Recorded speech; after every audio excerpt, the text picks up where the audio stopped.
Can you replace the battery on a stick vacuum? The answer is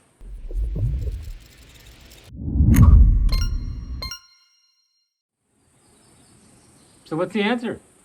I'm waiting. Of course you can, at least on the newer modern stick vacuums. This case, the battery is back here. Super simple to remove and of course ultimately replace. Not sure if you can see that. Right there is a button to push. And once you do that, there it is. So that's the battery right there. And there's actually, I think, a QR code that you can scan to figure out how to get a replacement. That's it. It just plugs right in to the back of the vacuum, right there. And slide it back on and it clicks. And it wasn't very loud, but that's it. That's literally all you have to do to replace a stick vacuum battery. So obviously get a new one.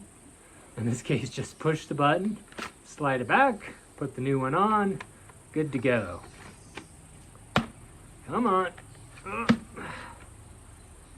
Maybe. Operator error. So that's it.